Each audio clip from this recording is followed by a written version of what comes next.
Hey guys, Chris Clothier here with another episode of Total Turnkey. This week we're talking about a concept that I've been asked a lot about recently, and I even did on my most recent purchase, and it's using the terms of the deal to negotiate the greatest advantage to me as an investor. And today I'm going to discuss something that is rarely used, really not understood, and most investors are opposed to it because they don't understand it. So today I'm going to explain why I use this technique and how you can too. When we buy real estate and we use any form of leverage, at REI Nation, probably 70 to 80% of the deals we do use some form of leverage on some level. The other 20 to 30% are all cash transactions. In an environment like now, where interest rates have really jumped in a relatively short period of time, the fastest jump in history, you have on our end a larger number of people that are using cash, but many of them have kind of nuanced and come into this understanding of, I can use both. I can use cash and leverage, use it to my advantage, change the terms a little bit on the deal I put together so that it makes sense for me financially, not only today, but also puts me in a really good position to change the terms at some point in the future. So let me break this down. A lot of investors with us, they come in and they think, as they should, I'm going to purchase this property, and at some point in the future, when rates come down, I will refinance.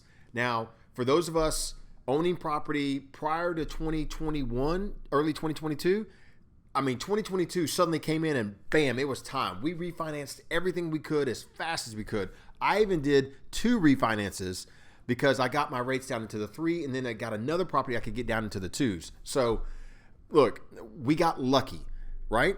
The rates fell and we happened to take action at the time. For anybody else today that's buying, if you're getting a rate in the 7s or 6, this is where we were. This is exactly where we were 2 decades ago. Back when I was buying property the first time around, we're talking 8 to 9% interest rates were the rates I could get on an investment property.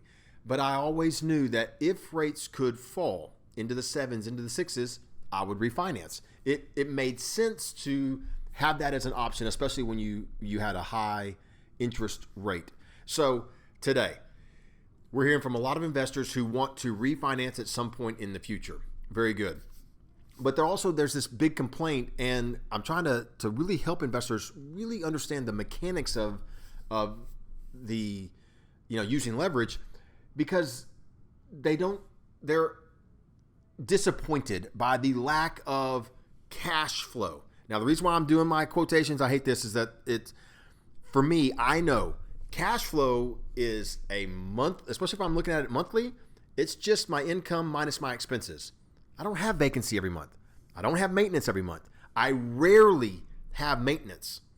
So when I do, my cash flow will be my income minus my expenses, including whatever I would have to pay in maintenance. So my true cash flow, I cash flow on all of my properties, even those that I try and make cash flow neutral. It's not as rents go up, I originally bought them like this, rents go up, I make money on those properties now every single month. When I have a bill come in, I either pay it or I deduct it from the rents, one or the other. A lot of people today, they confuse a forward future casting. What if I were to take all of my future possible expenses and just start dividing it up and paying for it today, and I'm going to call that cash flow? You cannot report that to the IRS. That ain't cash flow, okay? That is just the envelope system. That's the make-believe as I want to go, whatever you want to call it.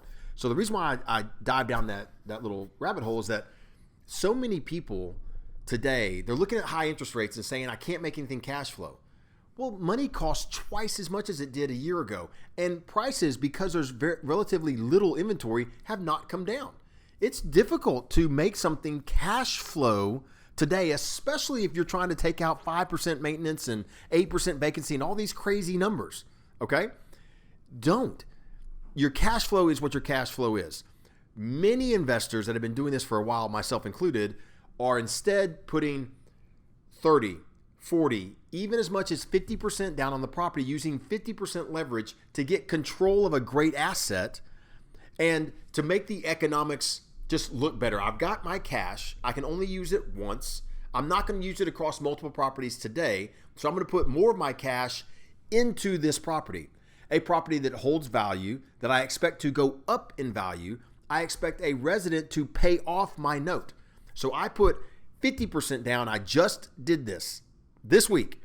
50% down on a property. I will finance the other 50%. My interest rate is crazy high. It's in the 7s, but that's okay. I'm not buying my rate down. I just put my money into the equity of the home itself. At some point in the future, I will renegotiate or I will refinance that note, whatever. But I will owe so little. I will have so much equity in the home itself that almost any lender will want to fight for that business to try and help me get a lower rate.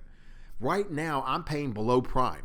So that's where I'm fully comfortable with it. But in order to make the economics work, instead of doling out little bitty pieces of money every single month, I just put 50% down. If I have $1, I used 50 cents to buy the house. I still have 50 cents left over here, right? That's all I did. I just chose to put 50% down on the property and then finance the other 50%. It got me a good term. I got favorable working with my bank. In the future, they're going to look to refinance this for me when the rates come down, possibly at no cost. Those are the simple things that you can do when you're an investor looking at. You don't have to be the traditional, I'm just going to put 20% down. Then I'm going to see what happens. I'm going to calculate. I'm going to take out all these different costs. For me, that's not the way I was taught to invest. I was taught to invest that if you have the money, you put it into the property. When the bill comes, you pay the bill.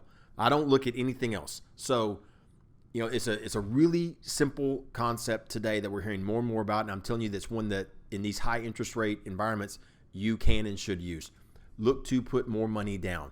It could possibly even put you into as you're going through the monthly note and how much money you receive in rent versus how much you pay for your mortgage, you could very well end up with a nice larger number than what you anticipated, right? So you're going to pay less interest over time. You will own the property quicker, and you will have a lot more opportunities to refinance or even kind of renegotiate your terms as the interest rates get better in the future. All right. Hope that's helpful. Something it's a cool little strategy that a lot of people are using. I'm currently using it right now. You might want to consider it and look at it in these high interest rate environment.